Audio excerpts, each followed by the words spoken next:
I'm not from here, but I also barely remember where I am from, and I think it's time I find out. So I'm going back for the first time in 22 years, even though I don't really know what I'm walking into. I'm about to do the same thing my mom did over 20 years ago, just in reverse. Early this year, the entire Martini Works team went to Japan, except for me. I couldn't go, and instead I was at home reflecting on all the choices I made that led me to being in a position where I can't go with them. I just felt like I was missing out on something. We founded this company together, and now I can't even be there on our first big global trip. The feeling had nothing to do with Japan in particular. It was the culmination of over 2 decades of struggle, leading into the wild ride that was 2025. So where did I come from? Well, I'm an immigrant from Germany. I've been in the USA since 2003. That's 22 years ago. In 2014, I signed up for what is now known as DACA, and that's how I grew my own life here. Growing up, there was always a fear of getting sent back to my home country, but it was never a real threat, so I didn't really think about it much. I tried not to worry about it. But then in 2025, everything kind of changed. So when the news came out that every safety net I held onto was getting attacked, programs like DACA and other immigrant systems were under attack and maybe not relevant anymore, it made me rethink what I was even doing here at all.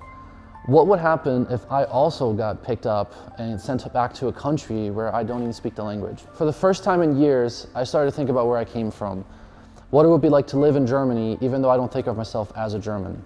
I barely even remember Germany. I was not even 11 years old when we left, but my past is part of my identity just like anyone else. So this led me to look into European car culture a bit more and pondering why the only things I know about Euro car culture are that my favorite brand originated from there and the Autobahn. So how do we learn what that car culture is really like? How do we dive into that the same way that we dove into Japanese culture years ago? What makes that culture special? What makes it unique? I think it's not talked about enough in America, so I wanted to show it. So the question was how? So for years we've traveled America to different car shows, and there's a common theme that we would sit around and have dinner as a group and we would watch car show videos. And one of the most common videos we watched were videos of Ultrace.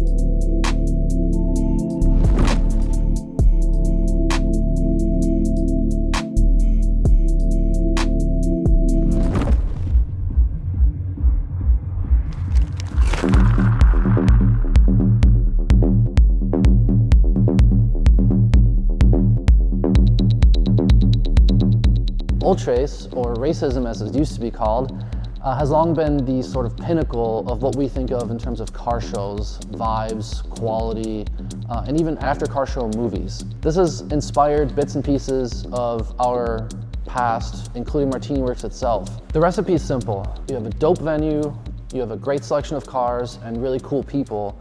You put them in one place, magic happens. You've seen this inspire the vibe we're after with Martini Works and the branding of Martini Works. The dream of cruising in an old car, whether that's Porsche, BMW, or Nissan, is the same.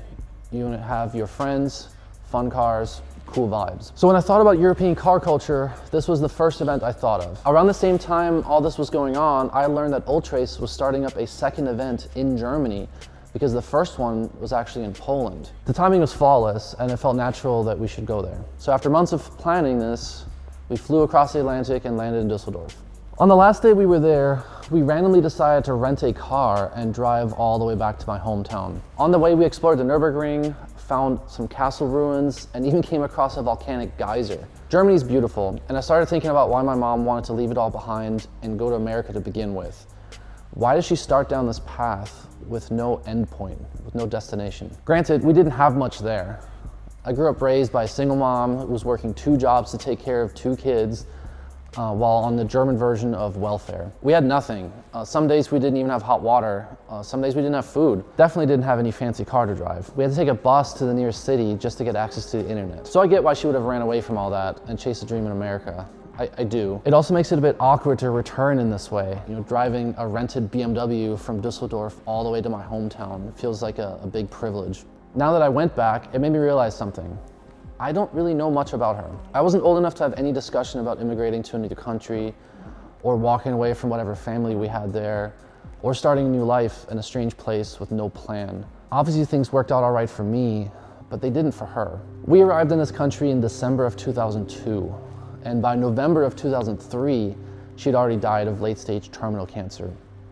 Her whole life led to this moment. Everything she knew changed, and she never even got to experience it. I don't know what she sacrificed to get the money to get us here. We barely even spoke English back then, but here I am. And yet over the years, I'm learning that I'm probably more like her than I ever realized. I moved to Wisconsin without any real plan.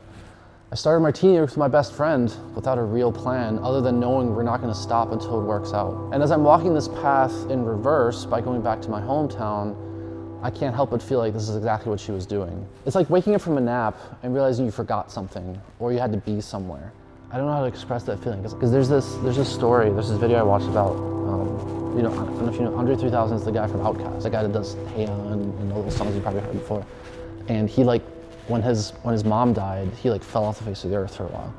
And he came back and just did this one song with Kanye. Out of nowhere, it just happened. He went off and he was like a hippie basically. He was running around Southern California playing the oboe. Crazy, he's way off the grid. He wrote this whole verse. And the story goes, when Kanye heard this, he cried and had to redo his whole thing. His part of the song had to completely be redone. Because he I don't know, Andre wrote this poetry instead of a rap song.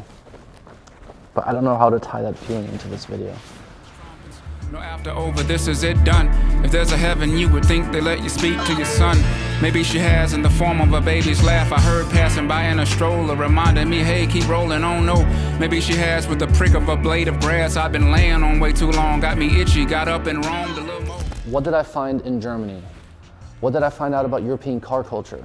Well, I went looking for car culture, but I found pieces of my past instead. I found people like me, and I found a culture that resonates with me.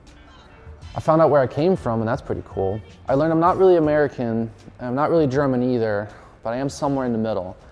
And for the first time in 20 years, I'm okay with that. And what does that mean for the future?